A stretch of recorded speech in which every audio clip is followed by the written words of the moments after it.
Joliba Morning News.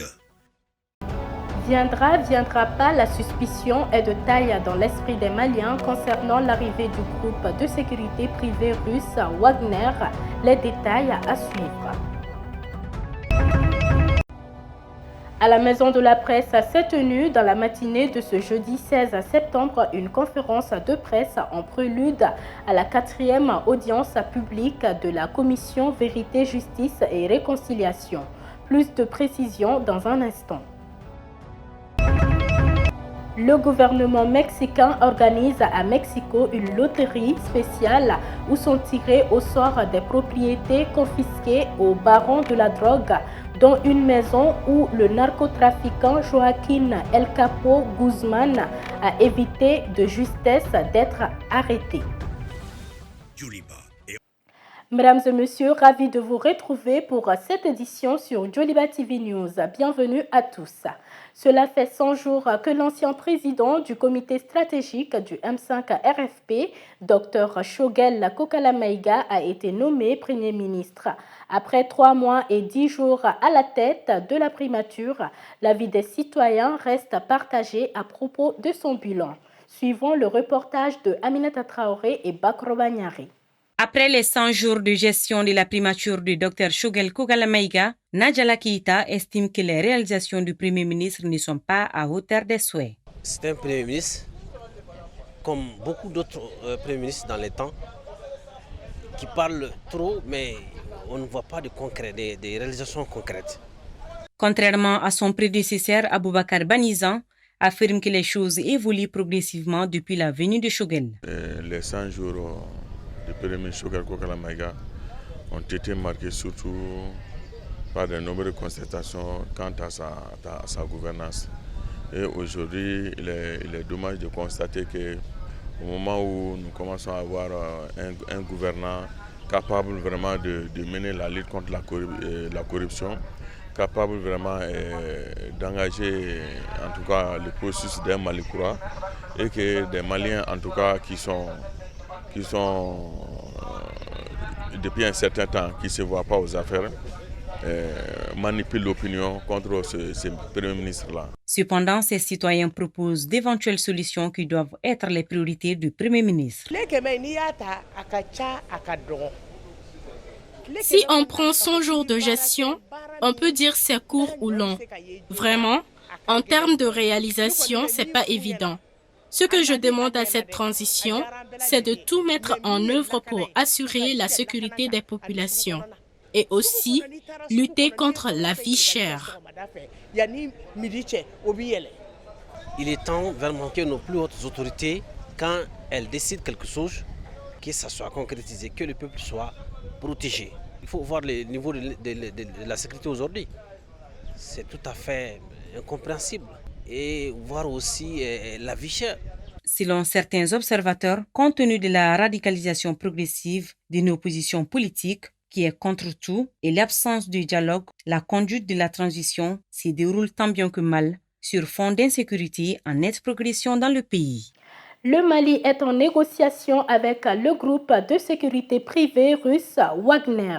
Une information confirmée par le colonel Sadio Kamara, le ministre de la Défense. Selon lui, les pourparlers sont en cours, mais aucun accord n'a pour l'instant été signé. Une démarche qui ne plaît pas à la France.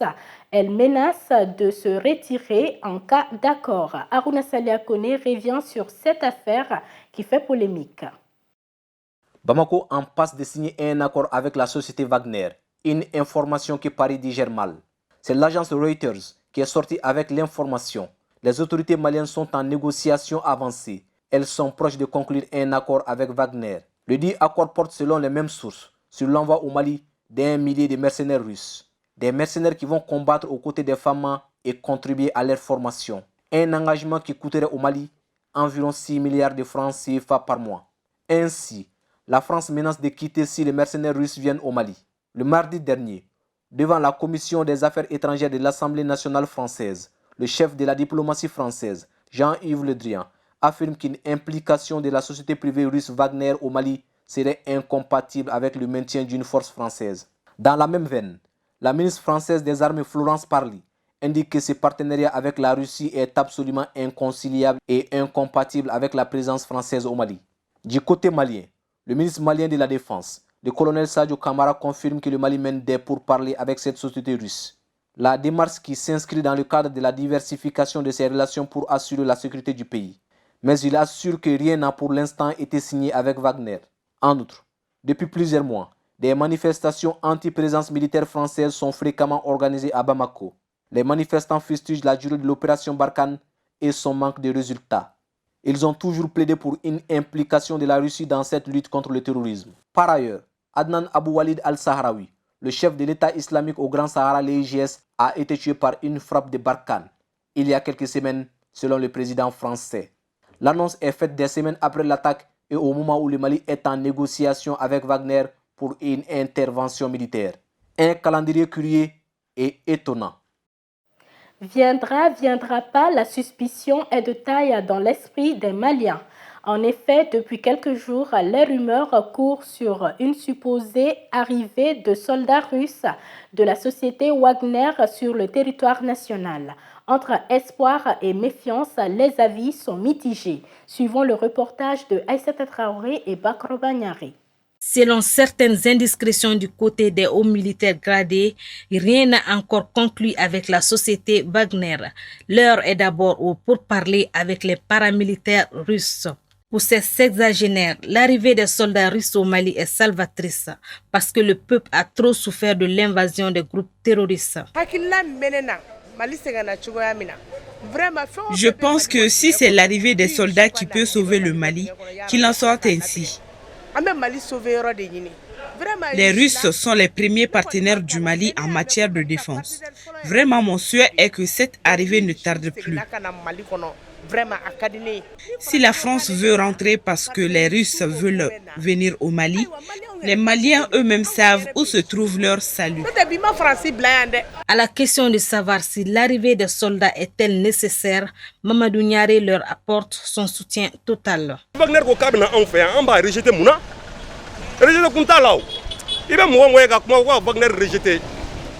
Si la société Wagner veut venir au Mali, je ne vois pas où se situe le problème.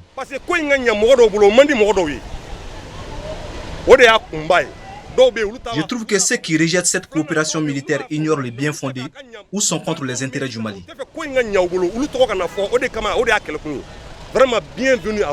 Toutefois, pour ceux qui doutent encore du bien fondé de la venue des soldats russes, notre interlocuteur les rassure.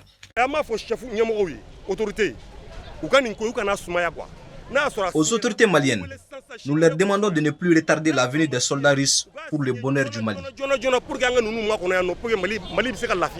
À la différence de ses prédécesseurs, ce jeune chauffeur de taxi s'inquiète et émet des doutes. Je suis sceptique à l'arrivée des mercenaires russes parce que les Occidentaux n'ont que des intérêts. Je préfère qu'on reste avec l'armée française pour évoluer. Selon certains observateurs, si cette coopération militaire entre la société Wagner et les autorités maliennes se confirme, cela pourrait fortement remettre en cause l'engagement de l'armée française qui se bat aux côtés des soldats maliens depuis plusieurs années.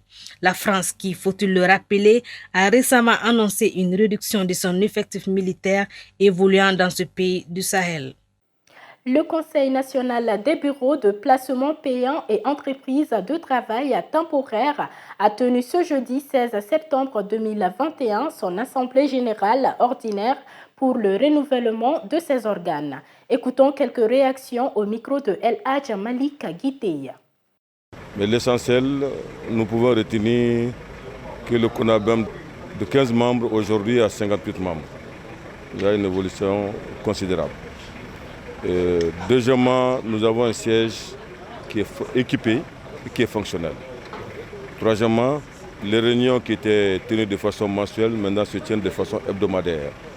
Et cela sans discontinuer pendant les 2 mandats successifs.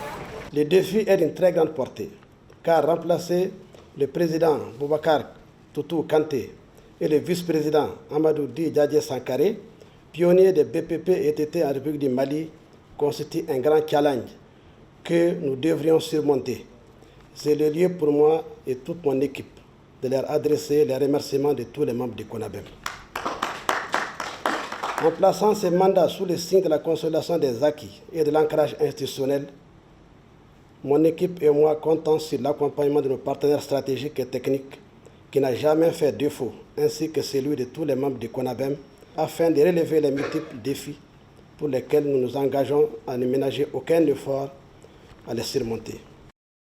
Comme évoqué dans les titres, à la Maison de la Presse s'est tenue dans la matinée de ce jeudi 16 septembre une conférence de presse en prélude à la 4e audience publique de la Commission Vérité, Justice et Réconciliation. Adama Sanogo nous fait le point. Dans le but de promouvoir la reconnaissance nationale aux victimes et leur rendre leur dignité, la Commission Vérité, Justice et Réconciliation CVGR organisera sa 4e audience publique non judiciaire ce samedi 18 septembre 2021. Cette 4e va porter sur les 3 thèmes précédents des 3 audiences passées. Cette audience sera consacrée aux 3 premiers thèmes, c'est-à-dire les atteintes au droit à la liberté, c'est-à-dire les détentions arbitraires, arrestations arbitraires, séquestration, les atteintes au droit à la vie et à l'intégrité physique, meurtre, torture, assassinat, et la 3e audience sur les disparitions forcées. Durant cette 4e audience de la Commission Vérité, Justice et Réconciliation, CVGR, 17 victimes vont témoigner. On les prend à partir de notre base de données de 20 500, mais c'est seulement 17 personnes qui vont pouvoir témoigner. Toutes les dépositions au niveau de la Commission Vérité, Justice et Réconciliation, CVGR, ne seront pas prises en compte. Ce que déplore Ousmane Oumarou Sidibé. Vous savez que nous avons aujourd'hui plus de 20 500 dépositions de victimes au niveau de nos antennes. Or, chacune de ces audiences, nous pouvons faire témoigner qu'après 11, 12, 13 victimes, leur témoignage est représentatif de l'ensemble des victimes.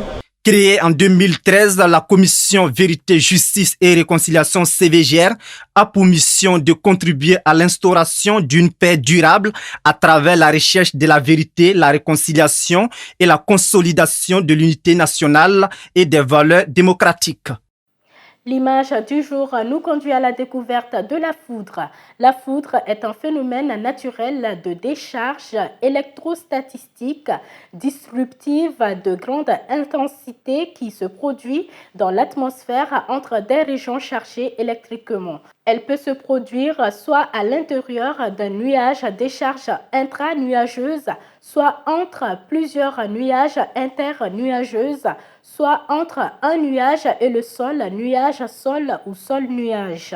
La foudre est toujours accompagnée d'un ou plusieurs éclairs, émission intense de rayonnement électromagnétique dont les composantes se situent dans la partie visible du spectre, et du tonnerre, émission d'ondes sonores en plus d'autres phénomènes associés. Bien que les décharges intranuageuses et internuageuses soient plus fréquentes, les décharges nuage-sol présentent un plus grand danger pour l'homme en raison de la grande intensité des tensions et des courants électriques qu'elle propage. La foudre est toujours dangereuse. Ainsi, les bâtiments et les réseaux électriques ont besoin de paratonnerres, des systèmes de protection. Cependant, même avec ces protections, la foudre cause toujours des morts et des blessures dans le monde entier. En tant que phénomène de haute énergie, la foudre se manifeste généralement par un chemin extrêmement lumineux qui parcourt de longues distances, parfois avec des branches. Cependant, il existe des formes rares comme la foudre en boule dont la nature est inconnue. Suivons la page internationale à présent avec Fantadjara.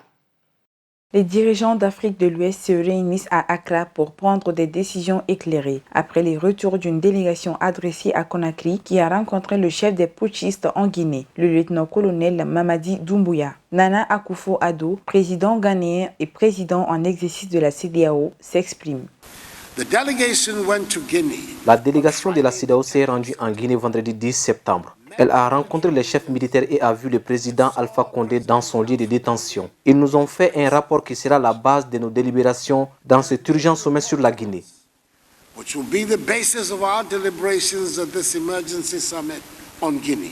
Les dirigeants de l'Afrique de l'Ouest discutaient jeudi de la future transition en Guinée après les putsch contre le président Alpha Condé et des mesures à prendre pour favoriser le rétablissement d'un pouvoir civil, sans écarter a priori d'éventuelles sanctions. La communauté économique des États d'Afrique de l'Ouest, CEDEAO, a déjà suspendu la semaine dernière la Guinée de ses instances et dépêché le 10 septembre à Conakry une mission qui a pu rencontrer le chef des putschistes, le lieutenant-colonel Mamadi Doumbouya, ainsi que Alpha Condé, 83 ans, renversé et arrêté 5 jours auparavant. Au même moment, s'est tenue à Conakry la 3e des 4 journées de concertation nationale. La ministre ghanéenne des Affaires étrangères Shirley Ayorkor, qui a dirigé la mission à Conakry, a souligné mercredi que les putschistes n'étaient pas encore en mesure de fixer un calendrier pour la transition vers une restitution du pouvoir des dirigeants civils élus. Je ne dis pas que des sanctions seront imposées, mais cela peut arriver, a-t-elle prévenu.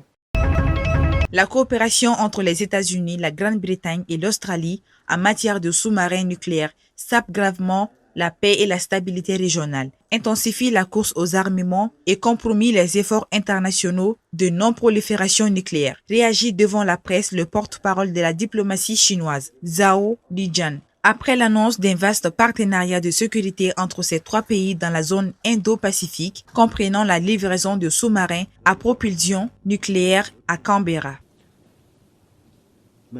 En tant que signataire non doté d'armes nucléaires du traité sur la non-prolifération des armes nucléaires et signataire du traité sur la zone dénucléarisée du Pacifique Sud, l'Australie se dote d'une technologie de sous-marins nucléaires ayant une valeur militaire stratégique. La communauté internationale, y compris les pays voisins, a des raisons de douter de la sincérité de l'Australie à respecter ses engagements en matière de non-prolifération nucléaire. Les États-Unis qui cherchent à renforcer tous les azimuts de leurs alliances face à la Chine ont été annoncés mercredi avec l'Australie et le Royaume-Uni, un vaste partenariat de sécurité dans la zone Indo-Pacifique, baptisé AUKUS, comprenant la livraison de sous-marins à la population nucléaire de Canberra. La Chine n'a pas été mentionnée dans le communiqué conjoint des dirigeants australiens, américains et britanniques, qui évoque la paix et la stabilité dans la région Indo-Pacifique, mais il n'est fait aucun doute que la nouvelle alliance vise à faire face aux ambitions régionales de Pékin. Le président américain Joe Biden répète depuis son élection qu'il attend se confronter à la Chine, comme son prédécesseur Donald Trump, mais de manière très différente, sans s'enfermer dans un face-à-face. Le gouvernement mexicain organise à Mexico une loterie spéciale où sont tirés au sort des propriétés confisquées aux barons de la drogue, dont une maison où le narcotrafiquant Joaquín El Chapo Guzmán a évité de justesse d'être arrêté. Les gagnants de la loterie mexicaine récupèrent les maisons des barons de la drogue. Une maison où le baron de la drogue Joaquín El Chapo Guzmán a évité de justesse l'arrestation a été récupérée par un mystérieux gagnant lors d'une loterie spéciale organisée par le gouvernement mexicain mercredi. La maison de Culiacán dans le nord-ouest de l'état de Sinaloa faisait partie des 20 propriétés saisies lors d'un tirage au sort de la loterie nationale. Les autres prix comprenaient un manoir de Mexico qui appartenait à l'ancien chef du cartel de Juarez, Amado Carrillo Fuentes, d'une valeur d'environ 3,8 millions de dollars. L'objectif de la tombola était de transformer des propriétés onéreuses avec des coûts d'entretien élevés en un avantage tangible pour la société, a déclaré Ernesto Prieto, chef de l'organisme chargé de la gestion des propriétés saisies. Une boîte du légendaire stade. L'argent récolté ira aux athlètes qui ont participé aux Jeux olympiques et para-olympiques de Tokyo 2020, a indiqué le gouvernement. Des bottes de Rocky au célèbre bandeau de Rambo. Quelques dizaines d'objets et de costumes issus des films les plus célèbres de Sylvester Stallone sont exposés à Londres, dans le cadre d'une vente aux enchères de plus de 500 souvenirs issus de la collection personnelle de l'acteur américain. Lee Douglas, un fan de Sylvester Stallone, se prononce. J'ai entendu parler de la vente aux enchères qui se trouve coïncider avec mon 40e anniversaire, ce qui pourrait être assez dangereux. Je suis un grand fan de Sylvester Stallone. J'ai eu le plaisir de le rencontrer, lui et sa famille, à plusieurs reprises, et c'est une célébrité qui ne déçoit pas quand vous les rencontrez. Il est tel que vous voulez qu'il soit, ce qui est fantastique. Il y a des pièces fantastiques ici. Je pense que les objets les plus intéressants pour moi sont les carnets de travail qu'ils ont ici avec les notes et les plans concernant ces films. Et ce sont de toutes les petites notes, les petits détails, mais à un moment si poignant des films. Et quand il les a écrits, ça ne signifiait sans doute pas grand chose à l'époque. Mais ça a pris un sens tellement important pour tellement d'années.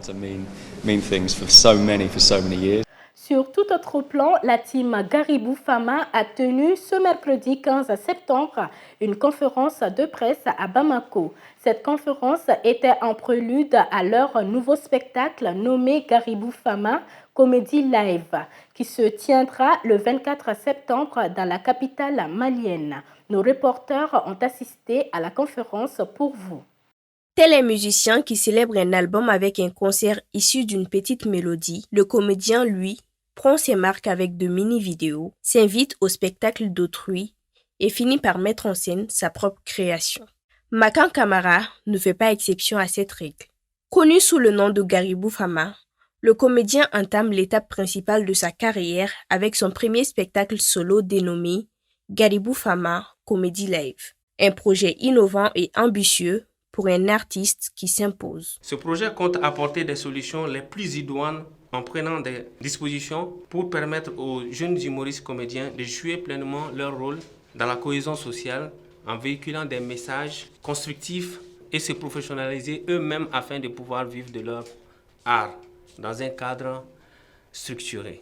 Pour ce faire, une équipe constituée de Team Garibou Fama pour mettre en œuvre ce projet aujourd'hui. Le spectacle se tiendra chaque 3 mois, dont la première édition est prévue pour le 24 septembre 2021. L'objectif de ce projet est de viser à former, de sensibiliser, d'orienter et d'égayer les Maliens en promouvant la culture malienne à travers l'humour. Le projet se déroulera en plusieurs phases. Les différentes phases du projet, déjà on commence par le spectacle. Il y a la formation aussi qui suit le projet. Car après ce premier numéro, on compte mettre en place des petites formations à l'endroit des jeunes humoristes. Car au Mali, ici, on n'a pas d'école d'humoristes. Donc on va mettre en place cette formation qui va nous renforcer dans notre travail. Et également, on va aussi aller vers les productions. On va pas s'arrêter sur la scène, on va faire des petites productions, des petites vidéos, des petits films, des petits longs et courts métrages aussi. L'objectif principal, c'est de sensibiliser la population sur les problèmes socio-culturels au quotidien, notamment la délinquance et l'extrémisme violent. D'où l'appui de l'Organisation des jeunes patrons du Mali, OJEP. Notre objectif également, c'est de faire quitter les gens de la mendicité et à créer des activités pour eux-mêmes. Et donc, cela va permettre effectivement de lutter contre l'extrémisme violent. Cela va permettre de lutter contre la délinquance, cela va permettre de lutter contre des cas de violence et beaucoup d'autres choses. Et ça pourrait avoir également des impacts sur le plan économique. Ce ne sont pas des impacts uniquement au sein de l'OJEP, mais ce sont des impacts qui vont au-delà même de cela, sur le plan national et sur le plan international. Garibou Fama Comédie Live se veut être une vitrine à travers laquelle le monde contemplera le Mali dans toute sa splendeur et sa diversité culturelle. Le réalisateur et producteur malien Salif Traoré a été nommé président du jury de la catégorie des films des écoles africaines de cinéma à la 27e édition du Festival panafricain du cinéma et de la télévision de Ouagadougou, FESPACO. L'événement est prévu du 16 au 23 octobre 2021 à Ouagadougou, au Burkina Faso. Retour sur son parcours avec Youssouf Kone et Abdoulaye Koniba Konaté.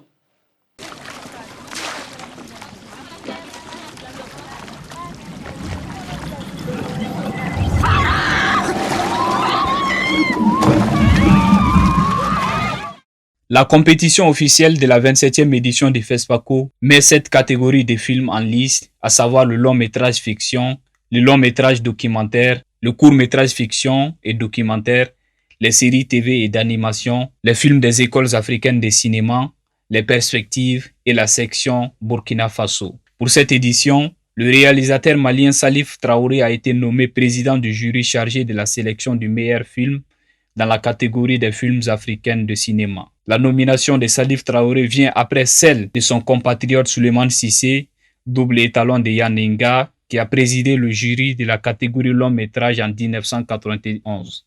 Cette désignation est loin d'être une surprise pour Salif Traoré, considéré aujourd'hui comme une figure incontestée du cinéma malien, qui a participé à la formation de nombreux réalisateurs maliens, dont celle de 95% de ceux qui représentent le Mali à cette 27e édition du FESPACO. Titulaire d'un master en sciences et techniques du cinéma et de l'audiovisuel, Salif Traoré est aussi diplômé des arts dramatiques et mise en scène et d'un certificat en écriture et langage cinématographique obtenu à l'Institut national des arts en France.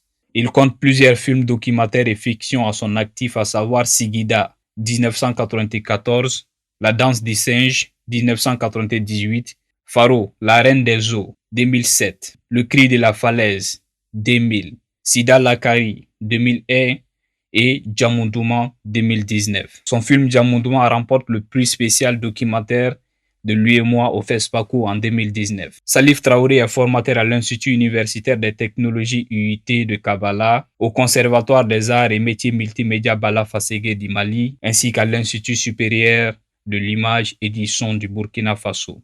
Il est également le président du conseil consultatif de la Fédération panafricaine des cinéastes. Délégué et producteur sur plusieurs films, Salif Traoré est également producteur et coproducteur des films maliens et burkinabés. À 67 ans, le cinéaste malien est loin de quitter la scène cinématographique. Son dernier film intitulé Yefeke, qui lève le voile sur la condition des personnes atteintes de l'albinisme dans notre société, sera en avant-première ce samedi 18 septembre au Cinéma Magique. Salif Traoré est également sur plusieurs d'autres projets de films, dont L'Arche de Léon et Le secret de la dune, une adaptation du livre de Boubacar Belko Diallo. Salif Traoré est une chance pour le 7e art malien. Parlons sport. Le Mali est la deuxième nation africaine la plus représentée à la phase de groupe de la Ligue des champions européenne de football, saison 2021-2022 qui a démarré mardi dernier. En effet, ils sont 8 footballeurs maliens à convoiter cette année le titre de la plus prestigieuse des compétitions des clubs en Europe. Amadou Tolo nous en parle. C'est parti pour la phase de groupe de la Ligue des champions européenne. Le coup d'envoi a été donné mardi dernier par l'UEFA. Selon le site Référence 14, 61 footballeurs africains sont sur la ligne de départ cette année. Parmi eux, figurent 8 Maliens. Amadou Aïdara, Adama Traoré Di Malouda, Moussa Kiabou, Daouda Guindo, Mamadi Drabo, Mohamed Kamara et Ismaël Diawara. Ce contingent fait donc de notre pays la deuxième nation africaine la plus représentée derrière le Maroc, qui totalise 9 joueurs. Rappelons que seuls 2 joueurs maliens ont pu soulever la coupe aux grandes oreilles. Il s'agit de Jimmy Traoré en 2005 avec Liverpool et Seydou Keita en 2009 et 2011 avec le FC Barcelone. Quel Malien aura la chance de remporter la Ligue des champions d'Europe? On le saura à la fin de la compétition. Fidèles téléspectateurs, c'est ce qui met fin à ce journal. Merci à vous de l'avoir suivi. Bon vendredi à toutes et à tous.